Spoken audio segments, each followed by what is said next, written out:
day mga chong, and welcome again to my another vlog. And for today's vlog mga chong, yun, kukontinue lang natin ang ating pagre-refresh sa ating YTX 125.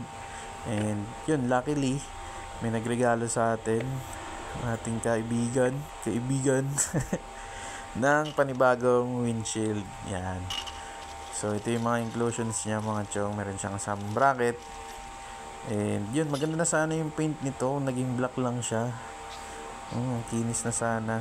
Pero yun, ipipaint match natin to sa ating YTX. And yun, sobrang pagka-excite nga, ikinabit ko muna. Tingnan natin kung bagay ba mag-windshield sa ating YTX. And eventually yun, nagdag pogi points nga to sa motor natin. Sayang hindi pa to naging itim. Ganda na sana ng paint niya. Napaka-glossy. So yan, prep natin to. And yan mga chong, na-prep ko na to. Nalinis ko na, nalihan ko na siya. So ang next step natin is yun, magpa-primer na tayo. And ang primer na gagamitin natin mga chong is itong plastic primer ng Samurai. Ito kasi maganda gamitin sa mga plastic na mga ganito. And yan, na second coat ko na to, and makikita nyo nagdi-drip siya. So normal lang yan pag gumamit kayo ng plastic primer ng Samurai. Dahil itong plastic primer kasi na to is para lang siyang tubig. Yan. Makikita nyo para lang siyang tubig na nagdi-drip. Pero yun, kakapit at kakapit yung paint nyo. Basta plastic, yan to gamitin nyo. And after natin mapatuyo is yun, gagamit na tayo ng Sherlock's na black. So itong Sherlock's, napakaganda rin ang quality nitong rattle can paint na to. And wala akong mabiling ganito dito sa Luzon. And itong dala natin na to is galing pa ng Mindanao. Kung nandun tayo sa Iligan. Ewan ko, ba't wala akong makitang ganito sa mga hardware. Talagang dun lang sa Visayas or sa Mindanao. Sa Bohol meron ito. And after ko siya mapatuyo mga chong, yun, medyo grinder lang natin yung mga edges niya para lumaki and magkasya siya dito sa ating So yan, kabit ko muna to. And yan na nga ang ating finished product mga chong. Sheesh, grabe, pumugi yung white natin lalo. So yan, and dinikitan ko na rin siya agad ng ating bagong sticker mga chong. So yan, grabe, dagdag pogi points rin talaga windshield mga chong. So yun, ang angas din itong 3 holes na to. Dagdag pogi look sa ating YTX. And yan ang aking mini helper. Talagang na-miss rin ako ng anak ko mga chong. Simula nung bumiyahe tayo ng Bohol. Hindi ko siya nakasama kasi. Kaya yan, panay papansin ng aking chikiting. And yun, pininturahan ko na rin pala itong skid plate natin mga chong. And itong step nut. So ang hindi ko lang nasama is yung swing arm. So yun, next naman natin itong issue ko dito sa rear fender. So papakita ko sa inyo, medyo talagang nagulpit tong rear fender natin na to. So kung makikita nyo mga chong, meron na siyang biyak. So yan, napakaingay nito nung bumabiyahe tayo pa uwi. And yun grabe, laki ng biyak. Dahil to dun sa mga lubak na dinaanan natin mga chong. So talagang na-persa yung natin, rear fender natin na to. So hindi ko alam kung kaya pa ba ito i-repair, pero subukan natin. So yan, nag-grind ko na to mga chong, na-polish ko na.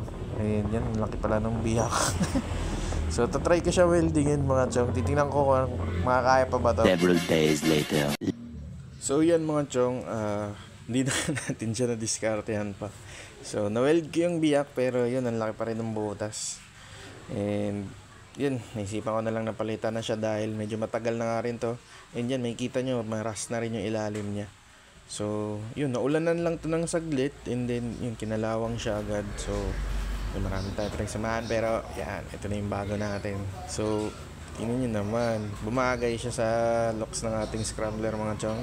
And ang isa pa sa nagustuhan ko dito sa rear fender na to mga chong is napakatigas niya mga chong. And also ayan yung design niya na to, ganda, solid. So may regalo lang rin sa akin to, and street side garage siya binili.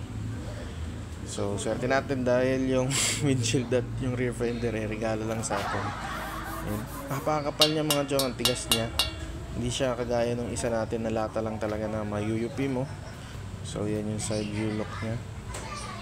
Sheesh. So pumasok nga muna tayo dito sa bodega mga chong dahil naambon na. So panayang ulan ngayong panahon na to. And yan, ina-align ko muna tong ating rear fender mga chong.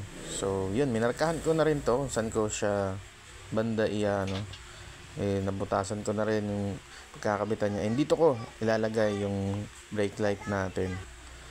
So yun, bubuo rin pala ako ng bracket para dun sa signal light natin dahil wala tong signal light holder tong fender na to. So bali dito ko na lang siya ilalagay. Dito ko ipi-place yung holder natin dito sa butas rin kung saan natin kinakabit yung ating rear fender. So yan, bali yan lang ang ilalabas ng ating signal light. Yan, konti lang. So yun, gawin ko muna to. And yan yung mga, bali itutupi ko lang tong part na to mga chong yan. Tapos dito sa part na to, ganyan din, straight lang natin. And then yun, bubutasan natin. And yun, gagamitin lang natin tong flat bar na to. So next naman natin mga chong is yung brake light holder natin. So kung mapapansin nyo dito sa pic na to, ito yung ginawa natin last.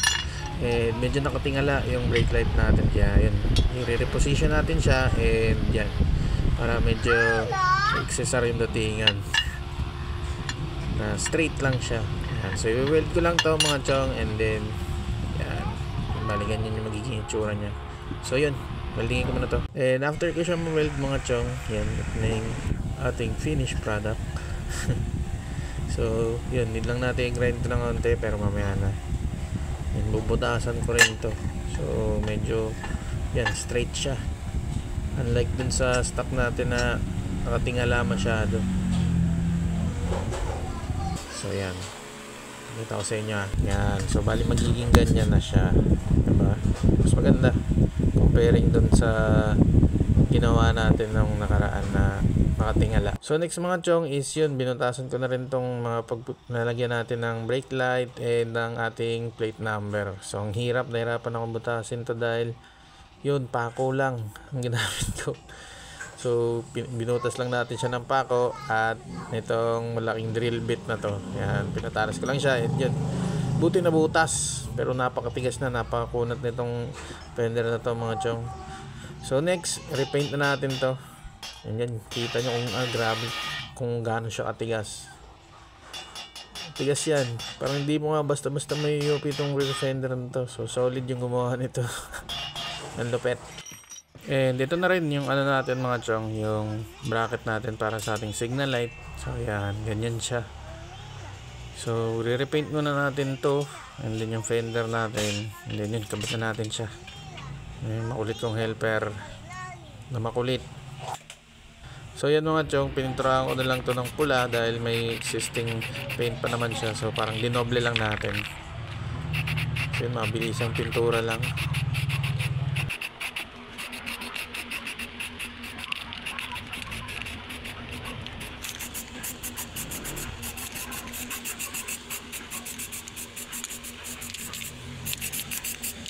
And yan, na-primeran ko na rin tong holder ng ating signal light and ang ating rear fender. Yan, so pipinturahan ko lang din to ng pula mga chong, kasi may nakapagsabi sa akin na mas bago daw patungan ng ano, ng itim, mas maganda daw na pulahan muna. So yan, meron naman tayong red paint dito. Kaya yan, pulahan muna natin to bago natin siya patungan ng itim na paint.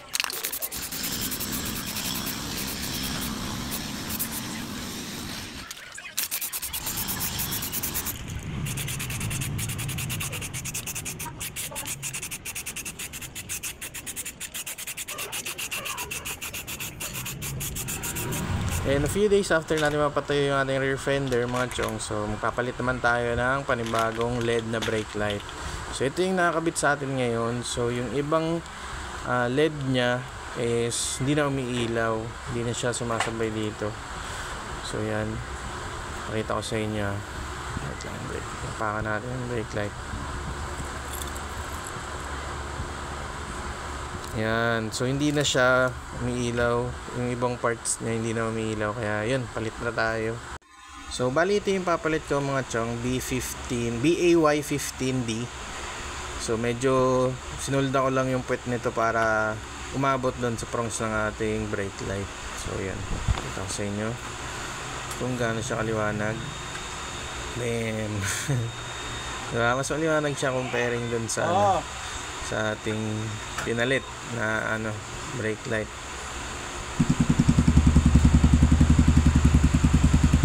Mas okay siya, mas visible tayo sa gabi.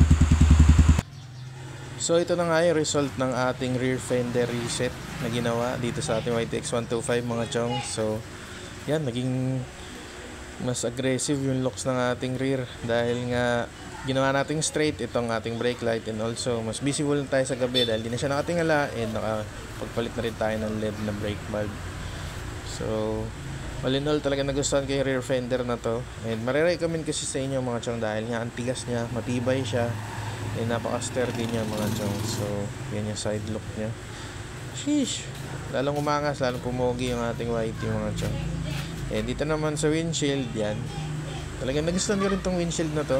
Ang ganda niya, talagang nag-iba rin yung dating ng whitey natin nung nakabit natin yung windshield. So yan, nilagyan ko lang rin siya ng mga natira nating washers nung nakaraan para dito sa windshield natin. So yun, all in all, okay na ako dito sa ano natin, fender reset natin ginawa. And yun, kung nagustuhan nyo itong content na to mga chong, please leave a like, comment, and subscribe. And also don't forget to click the notification bell mga chong para ma-update pa kayo sa mga susunod pa nating i-upload ng mga videos. Yun, salamat sa panonood mga chong.